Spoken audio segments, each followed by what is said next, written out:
there, everybody. Thanks for joining me for another one-man review. Today I'll be looking at a pretty special. I would think about this more as like an artist's edition or an art book more than a comic. This is by the comic artist Blutch. This is called Variations, and it's put out by Dargaud. This is a French version. I didn't see an English version of this, but that didn't really matter to me when I ordered it because my understanding of what the book was that this was just a collection of Blutch doing versions of pages that he liked from his favorite artists. Now, my assumption about the book kind of bit me in the ass, and especially not caring much that it was just in French, because I thought, the preview image I saw online was comparing the original page to his redone page, and I thought that's how the book would be printed, that you would have the original page here and then his interpretation here so you could compare them. And obviously they don't do that. So that's a bit frustrating because I don't have a comparison for how he interpreted this stuff. It's really, really amazing art still. Like, just looking at this, the reproduction quality and just the power of Blutch as an artist, it's still a fantastic, like I said, art book to own. But it's missing the variations. Like, I can't really compare, and I can't see. Like, I think it would have been instructive to see what Blutch took from the other artists and how he manipulated it into his own style. I think there would have been a lot of lessons to learn. And then here, it's in French, so I can't really tell, but it's telling you the name of where he got it from, but it's not even saying, like, what page in specific he did. So it would take a lot of work, I think, to track down what the original pages are for. I haven't looked online yet. I'm hoping someone online made a full collection and comparison of these, so I could do that. So that's a bit frustrating. But other than that, it's a gorgeous book. And since this is in French, and since it's a nice book, and there's no story to it, I was just going to flip through, and maybe people can help me identify where these pages came from. All of these artists are European artists, so a lot of them I don't even know. They probably don't even have translated English works. So this is by René Pellos, and I'm not going to try and pronounce what the name of all these books are, but some of them seem like they're just coming out of collections of strips and magazines. I don't even think they're all necessarily part of ongoing comic strips. Some of them obviously are. This is Edgar Pierre Jacobs, and this was something from the Le Journal de Tintin. It's not a Tintin story, obviously, but I mean, come on, the art in here is amazing. The ink work, Blutch is just a real. If you want to talk about an ink slinger, talking about Blutch. This is an Hergé piece, so you can see the amount of deviation that must have been taken knowing Hergé's work. But again, like, seeing how Hergé constructed this, like, was this them standing on the panel border like you get normally with an Hergé piece, and Blutch is changing the perspective? Are the panel sizes changing? Like, I don't know any of that. So it really does take away from the project not being able to do those comparisons. But at least this one I have a touchstone for how the original artist drew and knowing how far the deviation must have gone. This is a GG.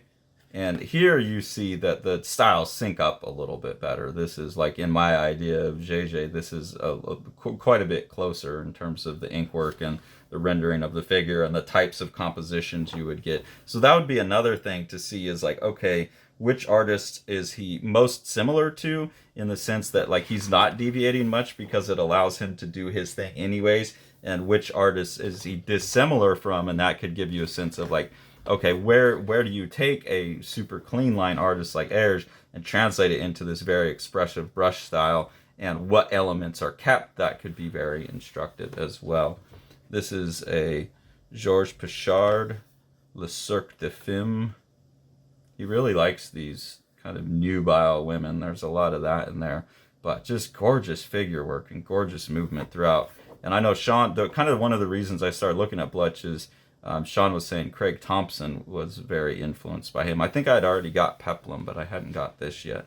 This is a Jacques Martin. And like I said, most of these artists I don't know. So that's the other cool thing. I have a bunch of artists I can go follow up on now. If someone that can draw this good likes all these people, they're probably worth looking up. Jean Graton. This is interesting because it's so not figurative. And I associate what I've seen of Blutch so far with real interest in figure, not perspective and cars. Paul Cuvelier. I'm going to butcher all of these French names. I apologize. Really love the action work here. This reminds me a lot, too, of Jillian Tamaki's figure work in That One Summer. A lot of this stuff. I wonder if she's looked at a lot of Blutch work. Here you get, obviously, a Lucky Luke page. And this is fun, because this one you can see he's adhering more to the style of the Lucky Luke figure. He's not translating it into the more realistic figure work that he's doing. He's doing some real cartooning here. So that would be an interesting. But then up here you get like this crayon or whatever mark that I doubt you would see in a Lucky Luke, which is so cartoony. Andre Franquin. Really, really cartoony stuff. So again, wondering, how much of this is taken from the original. And then you have like that in the background, which is more of what I associate with Blutch. But I can't read any of this either because it's in French. So that's unfortunate. I don't even get a sense of like what the one page is. And I don't know if these are all exactly like that page had, 7 panels on it and he's just translating those 7 panels, or if it's like an abbreviation of the story. I don't know. This is by Paul Guillaume. Really, really like the art on this. This chick biting on that leg is so grotesque, or sucking poison out of it or something. Here's some Asterix, some Uderzo, and you see again leaning more into the cartoony stuff, but with the more expressive brushwork. I could probably figure out which one this is from. I like Asterix. It would take me a while. Guido Bazzelli. So looking at some Italian, not just French artists. I was really hoping for a Sergio Topi. That would have been crazy, but no such luck. But this guy like falling apart chasing this woman. It's a cool visual. Jean-Claude Foray. This is Barbarella. Love this thing. And that's another thing. Like, is that contraption actually in the original, or how far did he go from that? Oh my God, the art, like the brushwork here is amazing. This is by Fred. Never heard of Fred.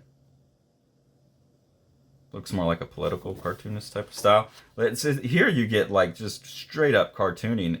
And like, oh my God, how you be like this realistic brush artist who can also do pen and ink cartooning this well. It's crazy. This is by Greg. Fred and Greg. I don't know. I gotta know what this is. I have no idea what this is. People fill me in. Our French audience, our European audience can tell me, because you're all always going at me for how ignorant I am of the European stuff, and this is proving it. So all the information you can give is appreciated. Gerard Lozier.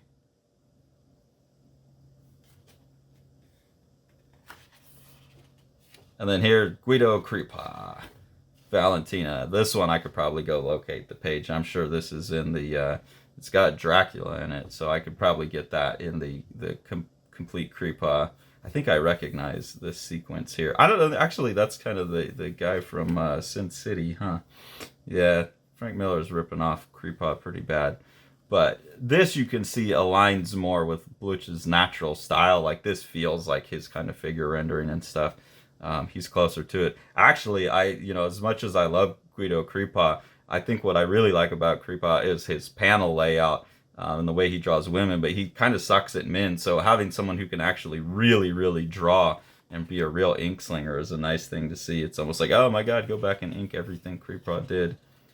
Marcel Gottlieb. I don't know what this is. It's some Lucky Luke thing. But it's cool to see like a little bit more realistic style applied to it. This is an awesome panel. Boom, boom, boom, boom. Shot all 4 guys real quick. Willie Lambill. No idea what this is. That figure's amazing. And you get a sense of like his ability to go from like these really rubbery leg kind of cartoons to the realistic stuff, and how that carries over. That ability to make things move and feel natural carries over into the more realistically rendered. Like here you have a Jean Giraud. This is obviously a blueberry thing, angel face. And you can see his cartooning ability come to the slightly more realistic rendering. And this fight scene, again, I don't know how well this action was planned out in the Jean Giraud stuff, but just absolutely great cinematography. And it would be really nice to also get like an essay almost of like what did he see in the original one and what was he picking up on and what did he learn and what was the motivation. I just, yeah, that's my biggest complaint about this is it could have been so instructional, and it's not. It's kind of just really an artist edition. That's all it is. This is a Herman variation. Jean-Claude Messier, Mature Chalet. Again, I don't know. This form here is cool as hell. I can see why he picked that one if that's in the original. And then again, some more. This is Claire Brechter. Again, just some like Jules Pfeiffer level cartooning stuff. Like what the hell? Like you shouldn't be allowed to be doing both of these. So that's my next goal, is to be able to draw like this, to cartoon like this. And I gotta bring those two things back together. Obviously, Blutch got to this way earlier in life, and I'm behind. And then here's a crazy one, Droulet. Knowing Droulet's stuff, I know how wild of a deviation this is. Like the style applied here, but this play with forms is really, really fun. Emilio Manara, of course. And again, I think Blutch is showing Milo Manara up because Manara's pretty stiff of an artist, and this is so alive. So I think he's, even though he's obviously influenced by all these people and they're heroes of his, he wouldn't be doing this if they weren't. I think he's also showing some of these people up. Probably not all of them. I don't know. Rene Peloton. No idea what this is. Love this like big fatty goop that they're carrying here that these gangsters pop out of. I mean, it is really instructive in terms of like storytelling. I can't read anything, don't know any context of the story, but can I get what's going on in here? And this is a great example of just really clear storytelling. They're obviously trying to pull some kind of robbery here, and they're bringing in, they're going to an optician's office. I don't know why they've got this big vat of cake or goo or whatever, but the characters jump out of it and try and rob this guy, and then some dogs jump on him because they taste good, and they've got him now kidnapped in the car. So like I can follow all of that going on. I don't know what this character is here because not the story, but I mean, just in terms of studying storytelling, it'd be really good. You can see a lot of the kind of Eisner vibes in a lot of this too. I saw that in Peplum as well. Jacques Tardy. This is 120 Rue de la Guerre. I know Tardy's work. I haven't read much of it, though. Alexis. No idea who that is. Some artist in the story type of stuff, it looks like. Really, really cool fantasy stuff. Daniel Goossens. Almost like character art here. So that's the book. Like I said, I would appreciate any context on these because I feel like there's a lot I'm missing out on in that instructional sense by not having these. So if someone has got this book and knows what all these are coming from and can link me to someone that has that information, I would appreciate it. Any kind of information on which books I should be looking for from all of these artists to expand my knowledge of the history of European comics past, like the Grubaugh and Manara and those people who we've already had translated, Moebius, those type of people. I would really love it because this book is astonishing to me in terms of the art, and it's a lineage I would like to know more about. I know Asterix and Lucky Luke and the standards, but past that I'm pretty ignorant. So this really feels like a portal into something I don't quite know yet, and maybe that's why I'm frustrated that it didn't give me more information for the portal. But really beautiful. I mean, you can see it's like as big as my arm,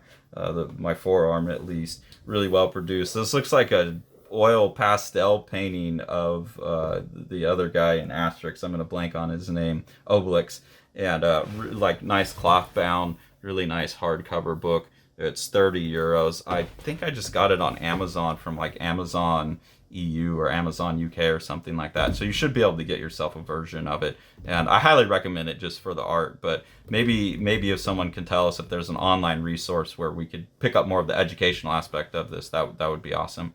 So Thank you for following along. If you enjoy what we're doing here on the channel, we really appreciate your support. There's 2 ways to support us. The first way is through our Patreon. There's 2 different tiers you can support there. The first one gets you early access to all our videos.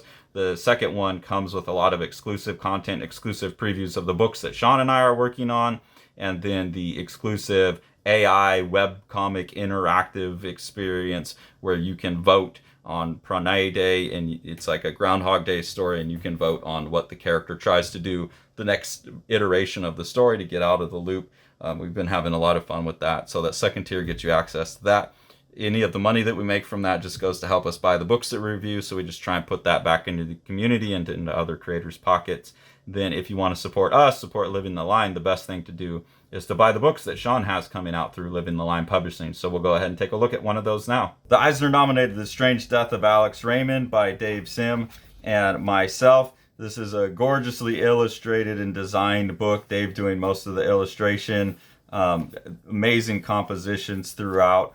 What Dave is doing is he's recording his obsession with the death of master cartoonist Alex Raymond behind the wheel of Stan Drake's car when they got into a car crash. The best description of the book that I've heard is that it's like understanding comics with pages like this mixed with something like From Hell when you get into the theories about, you know, what actually happened with the car crash. And then with Sean on production, it's just one of the most gorgeously printed books you could get a hold of. Thanks for following along. Take it away, Jack. You want to see all these books? Smash that subscribe button and the like button and the bell, and then you get them.